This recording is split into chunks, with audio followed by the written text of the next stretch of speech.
Bom dia, boa tarde a todos. Nosso objetivo nesse trabalho é a criação de um antibiótico a partir da planta Alternanthera brasiliana, pois já foi verificado que a mesma planta possui metabólicos específicos que possibilitam tal atividade. Então iremos verificar isso com o nosso experimento. Pois sabemos que não é novidade para ninguém que as plantas medicinais são usadas há muito tempo pelos nossos antepassados.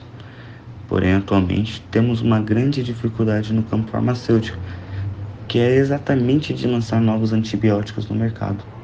Por isso fazemos o teste com a planta alternata brasiliana nesse trabalho, para justamente comprovar os efeitos fitoterápicos e ver qual é a possibilidade de ajuda dela para o mercado farmacêutico atual. Bom, iniciamos tal experimento com a coleta da tal planta. Então fomos atrás, compramos a planta e trouxemos para o laboratório. A primeira coisa feita com ela no laboratório foi lavar ela em água corrente, em temperatura ambiente por uns 10 minutos. E após isso, a gente colocou numa estufa para ela poder secar e tirar o excesso de água dela. Isso durou por volta de 2 horas e 20. Após a planta estar seca, iniciamos o processo de extração dos compostos da mesma planta. Pegamos um pilão de porcelana e começamos a macerar ela. Maceramos e adicionamos etanol 70 na mistura.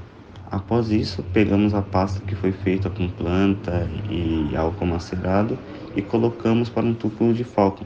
Agitamos ele em torno de 15 minutinhos e deixamos em repouso durante 7 dias, para que após esse período nós pudéssemos usar o método de extração sólido líquido convencional.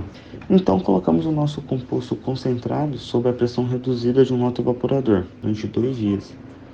No primeiro dia ele só ficou 2 horas e 30 minutos e no segundo dia ele conseguiu ficar 3 horas autoevaporando.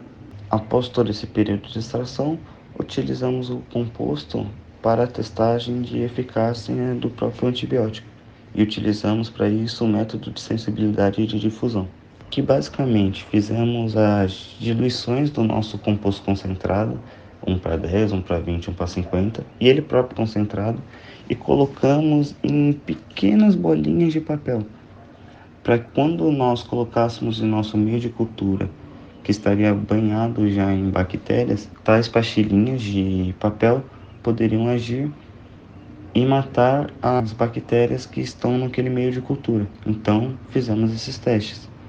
Para a comprovação do teste, utilizamos como controle negativo uma placa apenas com a E. coli e outro controle negativo com a placa com a E. coli e um disco de papel sem nenhum extrato e outro disco com apenas a solução de álcool 70%.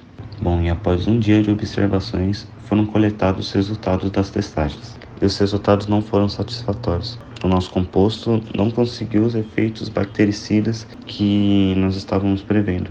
Enquanto os antibióticos comerciais convencionais, que vemos no dia a dia, tiveram resultados satisfatórios com tal E. coli.